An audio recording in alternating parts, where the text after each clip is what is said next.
Hey everybody, it's Louisa, and it's Tuesday afternoon. It's Tuesday, May 20th. I just pulled the biggest bonehead move ever in my career of trading, and I'm so annoyed with myself, but I want to share it with you guys because hopefully you can learn something from this as much as I learned something from this afternoon. And believe me, it's going to take me a while to work through the emotions of making such a dumb mistake.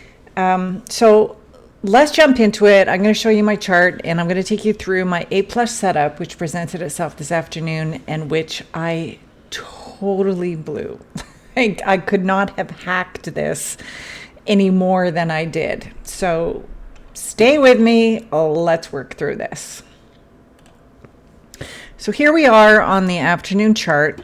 And just to set the stage for this a little bit, the morning was so choppy, and I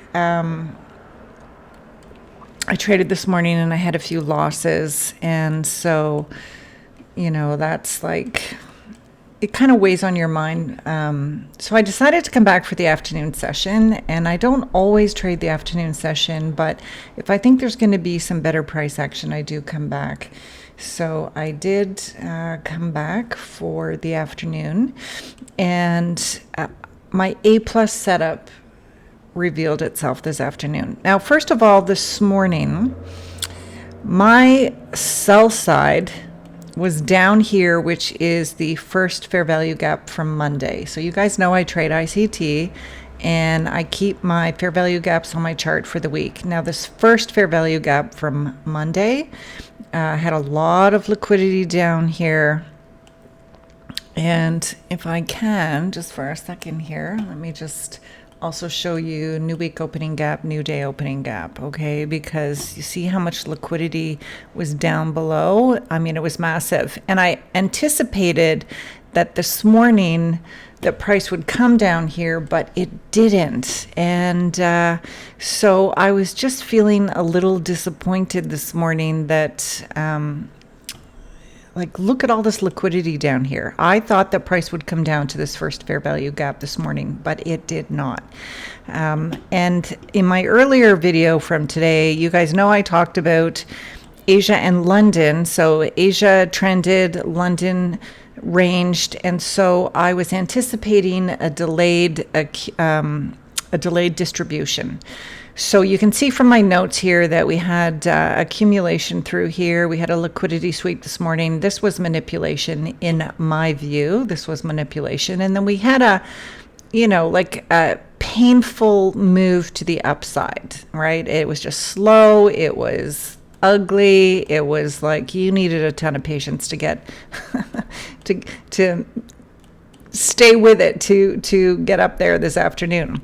So I'm just going to take that off my chart now, just so that we've got a clearer chart. So this afternoon I come back into the chart, and I am now anticipating that price could move down to this first fair value gap from Monday. And why I was feeling that way is because we had already swept London early this morning. We swept London at 7:36.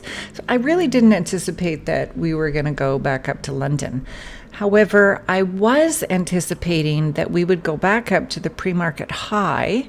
This blue line here, I'm going to make it a little bit bigger, is the pre-market high. And the reason I say that is because, there we go, is because ICT tells us that to mark up the pre-market high and low between 8 a.m. and 9:30. So we did not get up to we did not sweep the pre-market high this morning. So that was kind of like my goal for this afternoon, that we would get up there, and if we got up there, that we would sell off down to the fair value gap here. So this is what presented itself. Now I'm on the 2-minute time frame, and I want to show you how this setup happened, because it was beautiful. It was perfect, actually, but in hindsight it's always perfect, isn't it? So this afternoon at 1 o'clock, and I'm always on the charts, not always, but sometimes I'm on the charts at 1 o'clock to kind of look for that afternoon trade if I didn't find anything this morning. Now, we did not exactly sweep the pre-market high, but it was pretty darn close because over here is the wick for the pre-market high, and so we swept some of it, making a swing high. And let me just put this here so you guys can see. I'm going to make this as big as I can. Okay, so we make this the swing high, we touch into a bit of the wick, but you know what? It was good enough for me because price action recently has been absolutely garbage. Now, when that happened, we see a large displacement to the downside. Not only do we see a large displacement to the downside, but we see a break of structure. And I'm just going to highlight this in red so that you guys can follow along with the logic of this trade. So here is the break of structure. Now, from the break of structure, we get these two up-close candles, strong up-close candles, and as soon as I see this, I know that my A+ setup is setting up, and that is a mitigation block. So let me just kind of write this out for you. Mitigation block. Now, you guys know if you follow me that I trade reversals a lot. So mitigation block, breaker block, change in the state of delivery. Those are the three things that I'm looking for when I'm looking for a reversal, okay? So price comes down and then we retrace up. And now I'm just going to move to the 1 minute just so you guys can see this nice and clear price action here. So we move down and then here is our candles up. Our mitigation block is this blue thing here. So if we look at this down close candle, I'm going to put a star above it so you guys can see it, especially if you don't trade mitigation blocks. But here is the up close candle, sorry, down close candle prior to these 4 green candles going up. This is our mitigation block. So you bring this over, which is now this blue area here. And inside that mitigation block, we have a fair value gap that forms. So between this candle and this candle is our fair value gap, and it is our first presented fair value gap for the PM session. Now for the PM session, we are looking for the first presented fair value gap between 1:30 and 2 p.m. Okay, so 1:30 to 2 p.m. is when we are looking for our first presented PM session fair value gap. So we have a lot of confluences here. Now I'm waiting for price to come back into the mitigation block, and we have it right here. Okay, this is now our protected high. Okay, so I went short. Well, it's going to be embarrassing what I did, but anyway, let's just kind of work through it, and then I'm going to show you what I actually did where I just failed like epically. So this would be the protected high. You could enter the trade anywhere in here and then take it all the way down to just prior to before the first fair value gap from Monday, okay, which is a really, really key area. All in all, this was 143 points. I knew that price was going to go there. I felt super, super confident with this mitigation block setup because I take it all the time. Now, for those of you that perhaps don't trade mitigation blocks, breaker blocks, or change in the state of delivery, do yourself a favor and start studying those because they are absolutely key, and the setups happen every single day because really these are the setups for a perfect, nothing's perfect, but you know what I mean, an A+ setup reversal. Now, if you don't know what a mitigation block is, this is a bearish mitigation block courtesy of Smart Risk. So I'm giving a shout out to them because they do a great video on mitigation blocks, and I'm going to link that in the description below. So what is a mitigation block? Well, we have and this is a bearish one, okay? So we have down close candles, so we have displacement.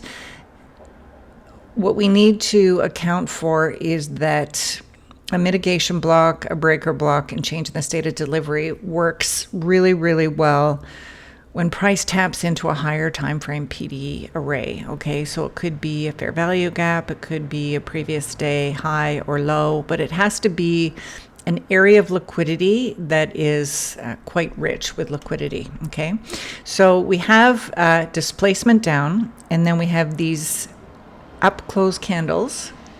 Okay, and our mitigation block is in the down close candles prior to the up close candles. So I'm going to move this over a little bit, and I want you to kind of look at our chart from this afternoon and then compare it with the mitigation block.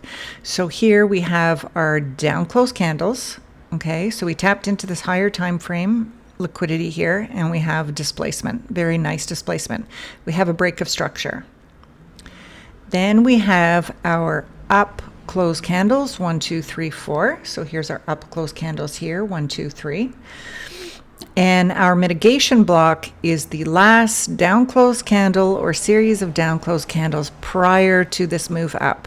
So here is my mitigation block in blue. Okay. And here's the mitigation block here where we have these two down close candles. Price moves down. So here we have price moves down. Then we anticipate price coming back into the mitigation block, and that's where we take the trade. So price moves down, price comes back into the mitigation block, and I think it's here that I took the trade, but I'll open up the trade in a second so you can see where I took the trade. And then you're looking for opposing liquidity, okay? So that's the idea of a mitigation block. Now, all I had to do, in hindsight, all I had to do was put my stop loss. Usually I put a stop loss like just above the mitigation block. It's a very small stop loss, okay? And so let's just kind of do that. We'll take a short position from, let's say we entered here.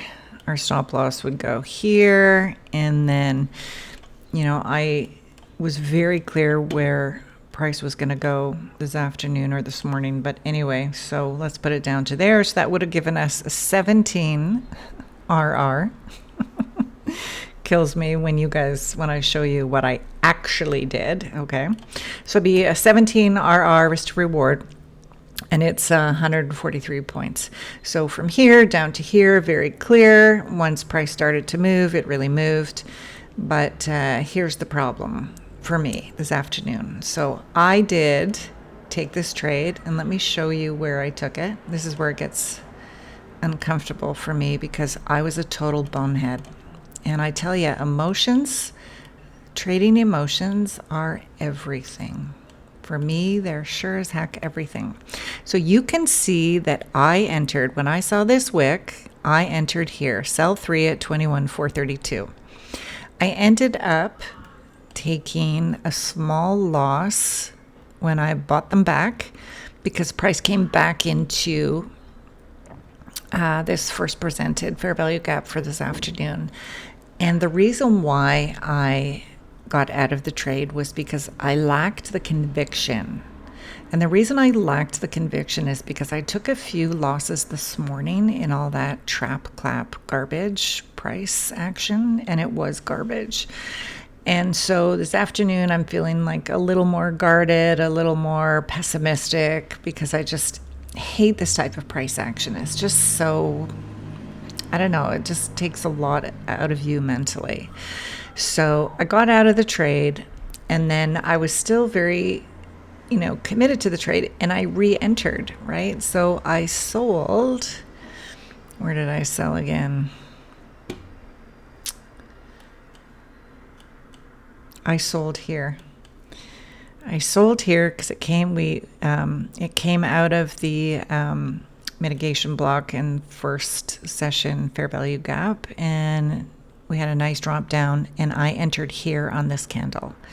Okay, so again, my conviction that price is gonna move down to here, and sure enough it did, but look where I ended the position. I ended the position here, and I just didn't have the conviction for it. And it's because I was tired. I just wasn't I just didn't have the mental capacity to trade after all that trashy garbage from this morning. And so my lesson here is that I just have to set up the trade, believe in it, even when price action is really, really disjointed. And it really is. Like, look at this, up, down, up, down, up, down, up, down. Finally, we got, some motion. And then I just had to turn off the chart because I was so disappointed in myself. But I had everything. I had the sweep the high, break of structure, displacement, price came up, created the mitigation block, fair value gap inside the mitigation block, price dropped. This is where I lost conviction, was when it came back up. But had I set up my take profit, my stop loss right here, I would have been safe. I could have taken my dog to the park. You know what I mean? I could have just walked away and let the trade play out. And so that's my lesson for today. Now, I have been listening to some really, really, really great speakers, coaches on emotional EQ for traders. And I'm going to link some of them in the description, because if you haven't listened to any of them, do yourself a favor and listen to a few of them, find someone that works for you, and then lock in on an EQ coach. Emotional quotient is what EQ stands for. Because the technical aspect of trading is pretty straightforward. It's like, see this, do this. If this, then this. If this, then this. And it's a game of probabilities, right? I mean, we're in the business of probabilities. But what convolutes everything is our emotions. And sometimes to understand where these emotions come from, what is preventing you from taking the trade? Is it fear? Is it greed? Is it you're fatigued? Are you worn out because you've spent time on the charts when you really just should have closed the charts? I mean, these are all things that I've been thinking about this afternoon. So at the end of the day, I missed a 143-point run on an A+ setup that I have taken many, many times. And so my commitment to myself is that, just go back to my camera here. My commitment to myself is that I'm going to continue taking these A+ setups, but I am going to make sure that I'm in the right EQ space, the right emotional space to even be taking a trade. And then I'm just going to set it up and I'm just going to let it play out. And the trade either hits my stop loss or it hits my take profit. And either way, I'm okay with that, because not every trade is going to go your way. But if you set up a trade that is mechanically correct, it's something that you would do 1,000 times over, you would do it again even if it went against you. That's what we're looking to do. So anyway, I hope this helps someone out there, because I'm sure I'm not alone in letting our emotions wrestle with our logic. And I always prefer logic over emotions. But some of these coaches are really great. I'm going to link them in the description below. And if you haven't spent some time because you think you don't need a coach, or you know yourself better than anyone, do yourself a favor and check out some of these coaches and reach out to them for some help, because sometimes it's just the refinement that takes you from being unprofitable to profitable. So have a great night, and I will see you guys again tomorrow. Okay, bye for now.